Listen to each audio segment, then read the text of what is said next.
Bonjour, bonsoir, mesdames et messieurs.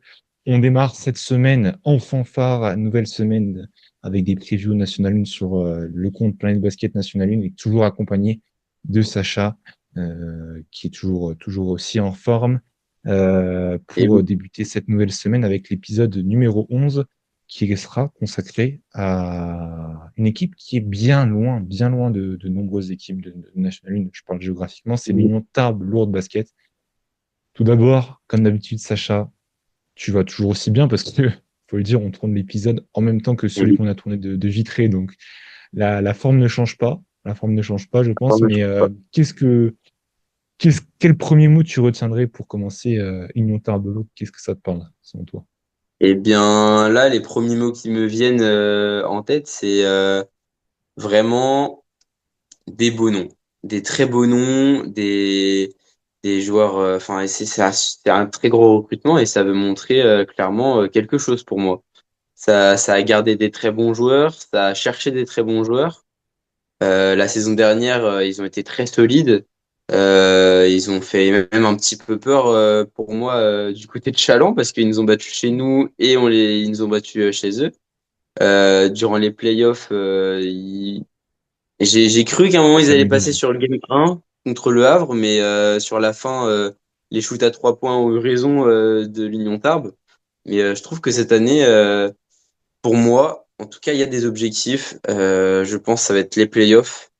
Et je trouve que c'est vraiment un très gros effectif qu'on a là, Hmm. pour Ok. mon cas. Personnellement, c'est une équipe et que je salue. Je me présente. Bon, voilà, Planet Basket National. J'ai arpenté pas mal de salles, j'ai croisé de nombreuses équipes, mais c'est l'une des rares équipes de cette poule, enfin de cette division que je n'ai pas croisé, je n'ai pas pu croiser, au vu de la localité géographique, hein, etc. Mais voilà, j'aimerais bien les découvrir cette saison et j'espère pouvoir les découvrir et les voir de mes propres yeux. C'est une équipe effectivement qui a beaucoup changé. Moi, le souvenir que je retiens, parce que je les ai quand même suivis l'an passé, effectivement, tu disais Tarbes, effectivement, ils ont perdu contre Tarbes en quart, mais je me souvenais aussi qu'ils avaient perdu contre Mulhouse, un match super important pour une place, justement, pour être bien placé, en fait, dans le Mhm. tableau playoff. Il y a cette fin de saison de poule haute qui est un peu mitigée, Il y a eu des blessures. du côté de Tarbes, Tarbes-Lourdes, parce qu'il y a eu pas mal de blessés. Et ça les a quand même bien handicapés. Alors là, on repart tiré sur un effectif de 10, hein, si je dis pas de bêtises. Est-ce C'est que c'est bien trop ça. juste? C'est un choix. En termes de jeunesse, il y a un jeune qui a été conservé, Monsieur Ourené, si je dis pas de Oui. bêtises, qu'on salue Une ici centre et de qu'on formation, il me lui semble. souhaite une bonne Mhm. saison. Mais moi, c'est vraiment le petit point d'interrogation qui me... Parce que on recrute beaucoup de joueurs d'expérience et c'est ça qui, comme beaucoup d'équipes, on va encore tirer sur la corde, on va faire des longs déplacements. Moi, c'est vraiment le point d'interrogation sur cette équipe de Tarbes cette saison. Est-ce que, je ne vais pas dire les erreurs vont se répéter, mais on n'est pas à l'abri de pépins encore une fois. J'ai pas envie de faire un débrief pessimiste sur cette équipe, mais il y a le point d'interrogation sur Tarbes-Lourdes. Je ne sais pas ce que tu en penses de cette analyse, mais quel avis tu Eh partages bien, là-dessus? moi, personnellement, je les ai vus sur une bonne dynamique la saison dernière. Malheureusement, avec la blessure de Marius Chambre, ça a beaucoup changé. Il y a eu aussi, j'ai plus le nom en tête que je regarde vite fait, Moqueta, qui était aussi blessé en fin de saison. Enfin, il me semble qu'il est revenu pour les playoffs, si je dis pas Ouais, de bêtises, ouais, mais ouais, ça ouais. n'a pas suffi. Donc, c'est sûr que ça a impacté grandement cette équipe-là. Surtout la blessure de Marius Chambre, qui était un artisan complètement vraiment, comment dire, un artisan dans cette équipe Tiers qui aussi, les ouais. mettait en œuvre. C'était lui qui menait la baguette de cette équipe en soi. C'était le meneur, c'était vraiment un très bon joueur. Du coup, il est parti à Melouse, comme on l'a vu. Mais pour moi, c'est juste la petite déception de ne pas l'avoir regardé parce que j'en suis sûr qu'avec un Marius Chambre, pour moi, ça aurait été une équipe contenders à la montée. Là, on garde de très bons joueurs comme Wiskar, Fabien Ateba qui est un très bon joueur, très humain que j'ai beaucoup aimé voir jouer à Chaland. On garde aussi Mike Joseph, un très bon intérieur qui bouge dans la raquette. Hein. On l'a eu à Chaland, c'est un très gros joueur. Il peut scorer, il compte, c'est un très bon joueur défensif, offensif. Et c'est vraiment un très bon coup de l'avoir gardé. Donc, des bons joueurs qui restent. Les joueurs qui arrivent sont aussi très très bien. On va chercher un Victor Mopsus qui sort d'une année à Chartres en Élite 2, enfin en Pro B avant. Donc pour moi, un joueur qui a été toujours solide en National 1. En Pro B, forcément, on l'a vu un peu avec, enfin on l'a vu un peu dans sa zone de retranchement et ça a été un peu compliqué forcément, mais un joueur qui reste solide. Donc là, le revoir se relancer avec l'Union Tarbes, ça va être très intéressant. Moi, je le vois vraiment tenir la baguette dans cette équipe-là, et puis je pense qu'il va apporter grandement à cette équipe. Peut-être pas un Marius Chambre, mais pour moi, ça va vraiment beaucoup apporter. Et puis les deux gros recrutements, je dirais, de cette union Tarbes-Lourdes, c'est forcément Ahmed Doumbia qui arrive, qui était avec Chartres, il me semble, ou Rouen, Ils je arrivent sais à deux, plus. c'est ce que j'allais dire, ouais. Ils arrivent à deux avec Victor Mopsus. Voilà, voilà, à Plus qu'à Chartres, Metz, qui a ramené 2 jours de tour, ça s'est fait un peu, ouais. c'est ça. Mais Plus qui a franchement, ramené deux oui, joueurs du SCA aussi. très intelligent d'avoir pris Ahmed Doumbia. Et je pense, parce que c'est vraiment un très bon joueur qui est très solide. On l'a vu à Lorient quand il est passé, vraiment un gros scoreur. Et forcément, Mohamed Doumbia. Donc, ça va être vraiment très intéressant à voir. Donc, un poste 3, c'est égalé. Justement, tu parles de poste 3, il peut à la limite jouer sur le poste 2 et j'espère qu'il va jouer sur le poste 2 car quand je regarde l'effectif, on a beaucoup recruté de pivots et finalement il reste qui sur le secteur extérieur. C'est ça aussi, moi, peut-être qui peut me faire peur, mais c'est peut-être aussi un nouveau style de jeu que veut inculquer Stéphane Dao, le coach, puisque la dernière recrue en date est certes un poste 3, mais bien costaud qui joue au Rwanda. Si je complète les recrues, Doumbia, qui est le retour de François Matip, 25 ans, qui reste jeune, qui reste dans la force de l'âge, qui a joué en Islande, qui avait joué au Sable d'Olonne aussi avant de partir en Islande. Il Très sort bon d'une bonne défenseur. saison en Islande, en D2 islandaise, mais où sont finalement les extérieurs? Parce que, comme tu le disais, on a Alexis Thibault, à la limite, j'étais en train de chercher je crois qu'ils avaient un Lituanien sur le poste extérieur qui est parti. Oui, Euh, Augustina il y a Venkius. Vencus, ouais. Marius Mm, Champ qui est parti et finalement, bah, ta seule garantie sur le secteur extérieur, c'est Victor Mopsus. mm. Si Doumbia joue poste 3, ça m'étonnerait, puisqu'on, comme je te le disais, pour moi, ok, t'as Teba, t'as Viscargots, mais derrière, quand je regarde le recrutement, certes, il est intéressant, Théo Jolivet, qui arrive de Poitiers, et aussi, on en a parlé aussi ensemble il n'y a pas très longtemps de cela, Yedina, très très gros joueur qui sort d'un cursus très long, très très long américain, un cursus américain, qui a été, il me semble, en 2017, ou non, en 2020 avec l'équipe de France U17, si je dis pas de bêtises. Il a eu une médaille, hein, si j'ai bien suivi. Et c'est un joueur qui va vivre sa première saison finalement dans les championnats de France. Donc cette équipe de Tarbes-Lourdes, pour moi, elle ne m'assure pas non plus de grandes garanties, même s'il y a des joueurs qui signent avec de l'expérience. Je Mm. suis pas inquiet, je ne suis pas pessimiste, c'est pas pour dire qu'ils vont faire une saison mauvaise, mais c'est pas, pour moi, c'est pas des garanties comme on peut avoir à droite, à gauche. J'ai un avis un peu plus tranché, je pense, que toi là-dessus. Du coup, je vais te demander ton avis comme sur chaque émission et je vous demande, vous pouvez aussi dire votre avis, où vous les voyez à peu près se situer cette saison. Sacha, tu les vois se situer où? Tu nous as déjà parlé la plus haute, je crois. Les playoffs, même, tu nous disais? Ah, pour moi, oui, ne pas les voir en playoff, pour moi, ce serait une déception parce que après, niveau extérieur, je trouve quand même que c'est parce qu'il y a quand même Tom Whiskergots qui peut jouer poste 1-2, Victor Mopsus qui va jouer 1, Ateba qui va sûrement jouer 2, Ahmed Doumbia 2-3, Mohamed Doumbia 3. Donc pour moi ça va s'écoler, je pense. Pour moi, ça va être des concurrents sérieux. Moi, je les mettrai en haut de tableau dans le top 7 direct. Euh, Ok.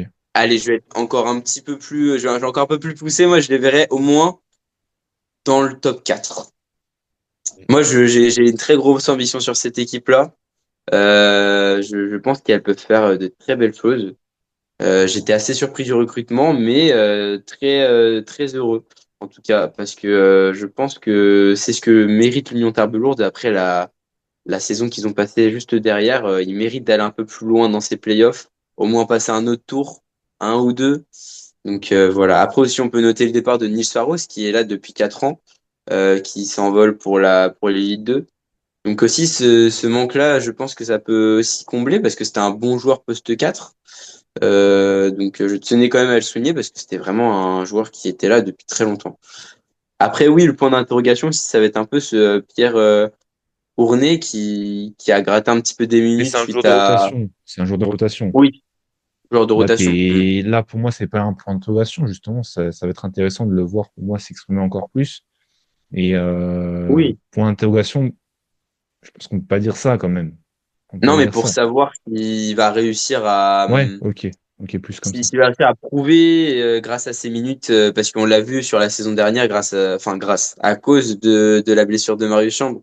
Il a quand même réussi à gratter quelques minutes, il a fait des choses très intéressantes. Donc là, ce serait vraiment avoir sa place dans l'équipe pro, voir ce qu'il peut prouver. Moi, je le voyais plus dans ce sens-là, le point d'interrogation, de savoir si oui ou non sa révélation va Je le voyais vraiment moins. aboutir ou pas. Mais en tout cas, je pense que ça va être très cool de pouvoir le voir jouer avec cette équipe pro. Et donc, je pense qu'il a toutes ses chances de prouver, en tout cas, dans cette National 1. Mm. Ça paraît pas étonnant de les mettre si haut parce que c'est certes un club aussi mythique, un club historique, un club qui a de Mm. la ressource, qui fait bien les choses. J'avais noté top 4 sur ma feuille top 4 pour la poule, la première phase qui va débuter le 19-20 septembre. 19-20 septembre, le week-end 19-20 septembre. Euh, top 4, affaire à suivre parce qu'on n'a pas encore débriefé toutes les équipes, mais on a parlé déjà de. J'étais en train de réfléchir de qui dans cette poule on avait à parler et qu'on pouvait mettre au-dessus. Lorient, forcément, sera au-dessus, je pense. Des équipes comme Tours, comme Peut-être Charles. Chartres. Le Euh, Valois, peut-être. le Valois, pour moi aussi, on va en reparler. Enfin, on va en parler très bientôt, mais je les vois au-dessus. Mm. Donc ça fait quatre équipes. Donc pour moi, une place en poule haute, oui. Oui, parce qu'il y a quand même des garanties. Je vais quand même finir sur une bonne note, mais une place en playoff, pour moi, non. Pour moi, non, je vais être catégorique. Après, peut-être que je me trompe, hein. Et puis, combien de fois les gens se seraient tapés sur les doigts, oui, tu ne voyais pas en playoff, etc. Mais là, j'ai un avis un peu différent parce qu'il n'y a que 8 places en playoff. Faut pas l'oublier, en tout cas, si la formule ne reste comme celle de l'an passé, il n'y a que 8 places. Et ça va croiser avec l'autre poule qui est très forte.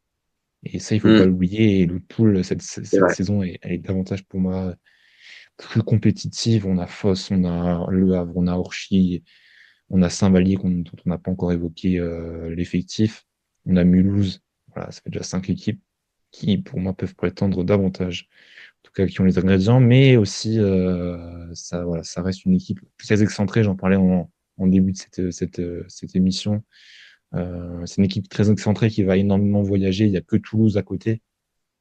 Mm. Et quand on voit les ambitions de Toulouse, pour moi, ça va se jouer ça se jouera peut-être entre les deux équipes pour une place en play-off. Peut-être. Ça va peut-être se jouer entre ces deux équipes. Mais une place dans le top 5 de la poule A, pour moi, c'est un bon objectif en tout cas. Et se batailler en poule haute, on verra bien ce qu'il advient. Mais il y aura 6 équipes qui ne feront pas partie des playoffs, mais qui auront eu une qualification en poule haute. Donc, est-ce que Tarbis sera? C'est le point d'interrogation qu'on peut mettre. Mm. Et le point final peut-être à cette émission, à part si tu as des choses à rajouter. Bah, la seule chose que je peux rajouter, c'est que cette équipe-là va une nouvelle fois montrer que cette division de National 1 va être encore très très rude, très très serrée, parce qu'il y a des très bons joueurs partout. Donc je pense que ça va être, encore une fois, je pense que ça va être dur de prédire vraiment le classement à 100%, parce qu'il n'y a aucune équipe qui se démarque Blessé, etc. vraiment grandement, j'ai envie de dire, pour tout de suite la montée. Enfin, peut-être à part Le Havre, mais sinon, c'est très resserré, je trouve, et je pense que, encore une fois, on aura un championnat, mais incroyable qui va se jouer à rien. Et d'où peut-être le fait aussi que les organismes voyagent beaucoup, je pense que ça peut jouer. Oui, Et ça c'est vrai peut que ça peut forcément jouer. jouer parce que dans cette poule A où tu as toutes les équipes concentrées entre Tours, la Bretagne un peu, Chartres, voilà, hein, le Réloir, etc., ça va jouer. Mais je suis Mm. d'accord avec toi que cette saison, la National League est peut-être encore plus palpitante et ça va être très très dur pour les petites équipes, en tout cas considérées telles quelles. Euh, et je pense qu'on va partir sur aussi une belle équipe pour l'épisode de demain. Et je voulais aussi souligner toutes nos forces. Je ne sais pas si tu m'accompagneras là-dessus, Sacha, mais toutes nos forces à l'équipe féminine du Tarbes qui est championne Oui, d'Isabelle Yacoubou, qui est championne de France, qui ont été reléguées. Alors, on ne sait pas encore si elles pourront évoluer en championnats nationaux, mais en tout cas, elles ne feront plus partie des championnats pro, que ce soit la Bouche d'Angers Wonder League ou la Ligue féminine 2. Voilà. Donc peut-être qu'avec le média, on les suivra en NF1. Ça sera peut-être une bonne nouvelle, enfin une vitrine aussi pour montrer la NF1, mais c'est une triste nouvelle, donc on espère qu'effectivement que les garçons vont essayer de porter haut et fort les couleurs de Tarbes, de ce département assez loin, voilà, parce que c'est pas simple. oui. Et on va leur souhaiter une bonne chance aux deux équipes et bon courage. Voilà, je pense que on a conclu cet épisode. Je te remercie Sacha. On se donne rendez-vous demain pour avec toujours la bonne humeur. Un nouvel épisode, peut-être des avis toujours aussi tranchés désormais, qui au fur et à mesure, c'est sûr, on peut pas être d'accord tout le temps, mais voilà. Est-ce que vous êtes plus team Sacha ou team Planet Basket Gauthier? Voilà, vous me direz dans les commentaires. N'hésitez pas à vous abonner. Je te remercie Sacha. Et on se donne Merci rendez-vous beaucoup. demain pour le prochain épisode. Bonne soirée à tous. Au revoir.